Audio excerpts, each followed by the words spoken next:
بسم اللہ الرحمن الرحیم۔ یہ میرے پاس کچھ اصول ہیں، 10 سے زیادہ ہیں، مطلب 14 ہیں، لیکن اس میں سے 4-6 کو میں پیش کرنا چاہتا ہوں علامت کے طور پہ۔ اہل حق اور اہل باطل یا اہل بدعت کی پہچان فرقوں کی، آپ ان کو سامنے رکھ کے، جو میں نے انا علیہ و اصحابی اور اللہ کے رسول کی جو دوسری آیتیں ہیں، جیسے ابتغاء الفتنہ والی آیت ہے، اس کو سامنے رکھیے۔ حضرت حذیفہ کی حدیث میں ہے کہ خیر کے بعد شر، شر کے بعد خیر آئے گا، پھر اس میں جو ملاوٹ ہوگی پھر شر آئے گا، تو کہا کہ کون ہوں گے؟ کہا ہماری امت میں کچھ لوگ جہنم کے دروازوں کی طرف بلانے والے ہوں گے۔ یہ ہماری امت اگلے جملے کی بنیاد پر کہہ رہا ہوں۔ کہا ان کی پہچان کیسے ہے؟ تو اللہ کے رسول نے کہا کہ ہم من جلدتنا اور جلدتنا یتکلمون بالسنتنا، وہ ہماری ہی قوم کے لوگ ہوں گے۔ داڑھی لمبا کرتا ہو سکتا ہے، درس قرآن والے ہو سکتے ہیں، ہماری زبان میں گفتگو کریں گے۔ یتکلمون بالسنتنا، دیکھیے اللہ کے رسول اللہ بتا رہے ہیں، خوارج کی نشانی بتائی، گمراہ کرنے والوں کی نشانی بتائی، فتنے آنے والے اس سے بتائی۔ آپ نے یہ کہا کہ میری امت میں مجھے سب سے زیادہ، بلکہ ایک روایت میں ہے کہ دجال سے زیادہ اگر میری امت کے بارے میں مجھے کسی چیز کا خوف ہے، دجال کے علاوہ دجال سے زیادہ، تو وہ ہے الائمۃ المضلون، الائمۃ المضلین، گمراہ کرنے والے پیشوا لیڈر، جن کے پیچھے لوگ چلیں گے، ان کو بہت اچھا مان رہے ہیں لیکن وہ گمراہ کرنے والے ہیں۔ میری بات سوچئے تھوڑی دیر کے لیے، اللہ کے رسول صلی اللہ علیہ وسلم نے ہم کو اور آپ کو آگاہ کر دیا نا، بتا دیا نا، چھپایا نہیں نا۔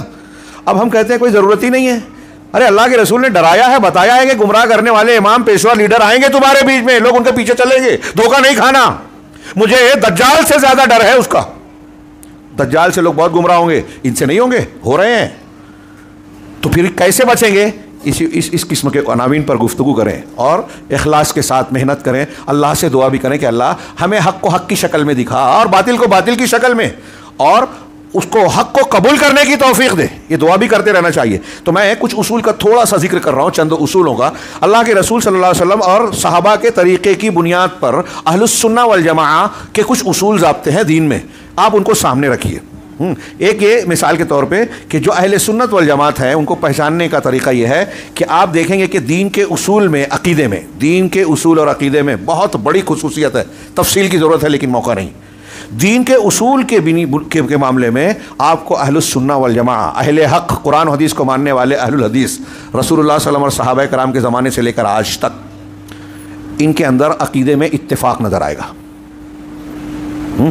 منکرین حدیث کہتے ہیں حدیثوں سے اختلاف ہوتا ہے، نہیں، حدیثیں نہیں ماننے سے اختلاف ہوتا ہے۔ ان کے یہاں دیکھ لیجئے، 2 منکر حدیث ایک چیز پہ متفق نہیں ہوتے۔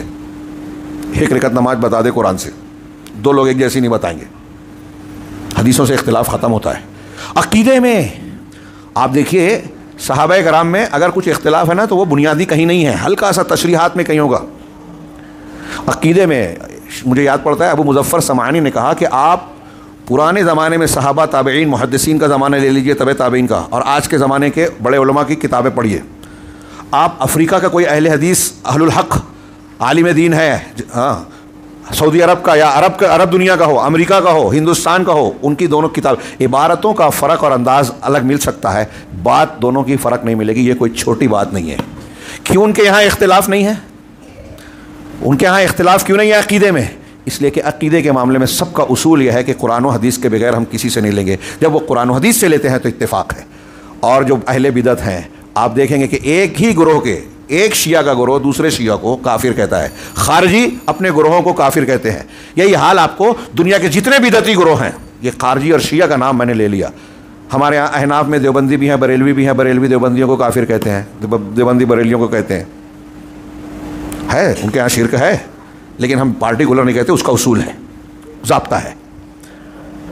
صوفی شرک کفر کرتے ہیں، صوفیوں میں اختلاف ہے، ایک سلسلہ دوسرے سلسلے سے الگ، عمل الگ، عبادت الگ، اصول الگ، ایک دوسرے کو کافر کہتے ہیں۔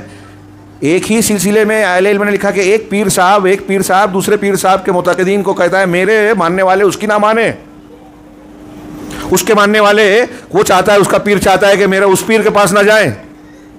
شدید اختلاف پائیں گے آپ اہل بدعت میں۔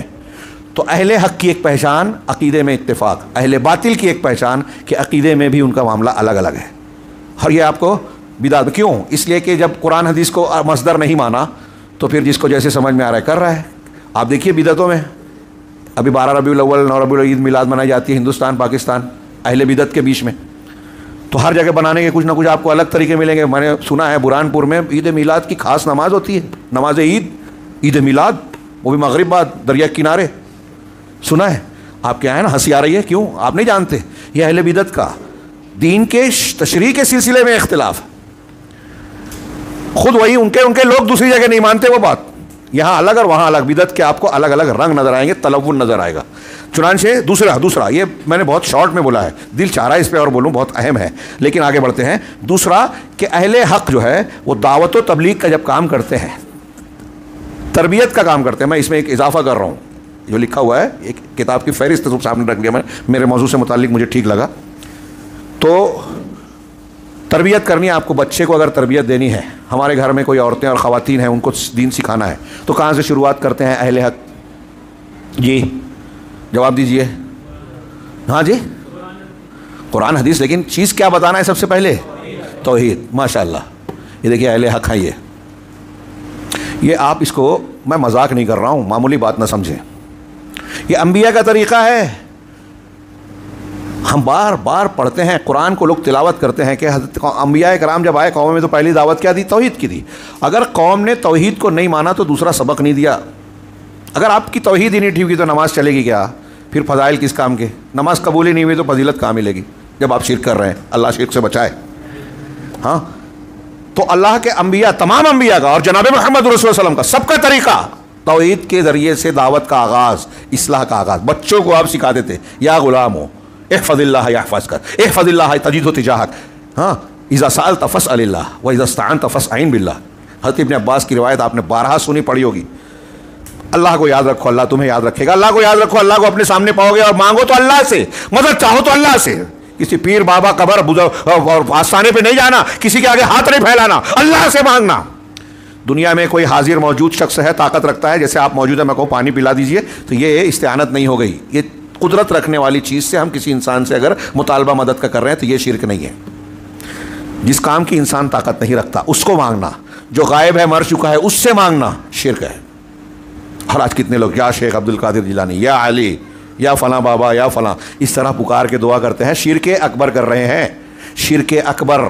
اس کے توبہ کیے بغیر اگر کوئی اس عقیدے پہ مر گیا تو کبھی جہنم سے نہیں نکلے گا. پوری ذمہ داری سے, علی وجہ البصیرہ, اپنی ذمہ داری اور اللہ کے سامنے جواب دہی کی بنیاد پر کہہ رہا ہوں, یہ عقیدہ ایسا ہے. اور یہی چیز اہل حق کی ایک پہچان ہے کہ اہل حق دعوت توحید سے اپنی دعوت کا آغاز کرتے ہیں, اور پھر دعوت میں بھی تدرج, درجہ بدرجہ چیزوں کو سکھایا جائے. پہلے توحید کو جب مان لیں تو نماز کو مان لیں تو زکوٰۃ. یہ طریقہ اختیار, کیوں نبی نے یہ سکھایا ہے.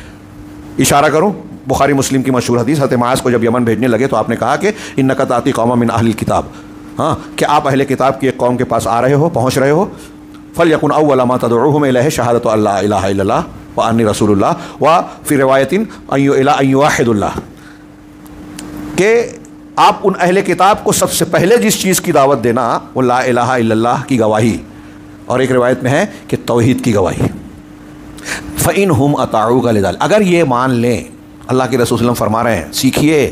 دعوت و تبلیغ کرنے والے جتنے افراد نہیں, جماعتوں سے کہہ رہا ہوں, فلاں جماعت ڈھما جماعت زندگیاں لگا رہے ہیں اور بہت بڑی بڑی کانفرنس کرتے ہیں, اتنے لاکھ جمع ہو گئے, اتنے کروڑ جمع ہو گئے, اتنے لوگ دیکھتے ہیں, سبسکرائبر ہیں, یہ معنی نہیں رکھتا.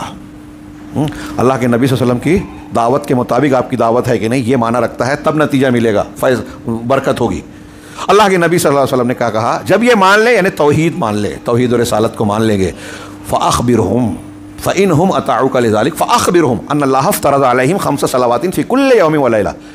تب انہیں بتانا کہ اللہ تعالیٰ نے ہر دن اور رات کے 24 گھنٹے کے دورانیے میں ہر دن اور رات میں 5 وقت کی نماز فرض کر لی ہے. اس کا کیا مطلب ہوا کہ دعوت تدریجاً دی جائے, اور سب سے پہلے سب سے اہم چیز کو بتایا جائے. سب سے اہم توحید ہے, رسالت ہے. یہ مانیں گے تو نماز کا نمبر آئے گا, نماز کا ورنہ نمبر ہی نہیں آئے گا. اور آپ شروعات کرتے گئے, وہ بھی نماز کے مسائل نہیں, نبی کی نماز نہیں, نماز کے فضائل. اور کچھ لوگ کہتے ہیں ارے اس سب میں کیا پڑھے ہو, فروعات ہے, رفع دین کرو کہ مت کرو, ایسے کرو کہ مت کرو, کیا ان سب. سنت کی تحقیر کرنے والا, سنت کی بے عزتی کرنے والا کفر کا ارتکاب کرتا ہے, سنت کا مذاق اڑانے والا. پوچھئے فتویٰ, دلائل دیکھیے. سنت کم درجے کی ہے, فرض کے مقابلے میں، احکام عقیدے کے مقابلے میں کم درجے کے، بالکل صحیح ہے. لیکن اگر آپ نے ہم نے یہ مسئلہ ہے نواقض اسلام میں پڑھیے کہ علماء نے ذکر کیا ہے کن چیزوں سے ہمارا لا الہ الا اللہ اسلام اور ایمان ٹوٹ جاتا ہے، تو اس میں سے ایک ہے کہ اللہ کے رسول صلی اللہ علیہ وسلم جو کچھ لائے ہیں آپ اور ہم اس سے بغض رکھیں، ناپسند کریں، نفرت کریں. بغض ما جاء بہ الرسول. اور اس کی دلیلیں آپ دیکھیے سورہ محمد کی، ذالک بانہم کرہوا ما انزل اللہ فاحبط اعمالہم. اللہ نے کہا کہ اللہ نے جو اتارا اسے یہ ناپسند کر رہے ہیں تو اللہ نے ان کے عمل برباد کر دیے. اس لیے قرآن حدیث کی کوئی چیز جو ہم جانتے ہیں قرآن حدیث کی ہے نا، اس پر منفی تبصرہ کرنے سے اپنے آپ کو بہت بچائیے. میری مائیں بہنیں سن رہی ہیں، خواتین سن رہی ہیں. جیسے مثال کے طور پہ خواتین، اللہ کے رسول سے اللہ نے قرآن میں 4 شادیوں کی اجازت دی ہے، اللہ کے رسول نے متعدد کی ہے. ہمارے یہاں بہت ساری عورتیں ہیں اس کے بارے میں کچھ چیزیں ایسی بیان کرتی ہیں جس سے لگتا ہے کہ یہ اسے ناپسند کر رہی ہیں. یہ چھوٹی بات نہیں ہے، میں ان کو تنبیہ کرنے کے لیے میری بہنیں اور مائیں ہیں. اللہ اور رسول نے جو اتارا ہے ہمارا ایمان ہونا چاہیے اللہ حکیم ہے، اللہ سے بہتر اور حکمت والا کوئی نہیں ہے. رسول اللہ صلی اللہ علیہ وسلم انسانوں میں سب سے زیادہ حکیم تھے. ان کی باتیں ان سے زیادہ ہماری حکمت ہماری سمجھ ہو ہی نہیں سکتی. یہ ایک مسلمان کو ماننا چاہیے، مرد ہو یا عورت. تو اب انہوں نے اجازت دی، اللہ کے رسول نے جو عمل کیا وہ غلط کیسے ہو سکتا ہے، برا کیسے ہو سکتا ہے؟ ہم اگر اس کا تعامل غلط کریں، استعمال غلط کریں تو یہ ہماری غلطی ہے. ایک شادی کرنے والا بھی وہ غلطیاں کرتا ہے. تو میں ایک مثال دے رہا ہوں، داڑھی سے کچھ لوگ نفرت کریں.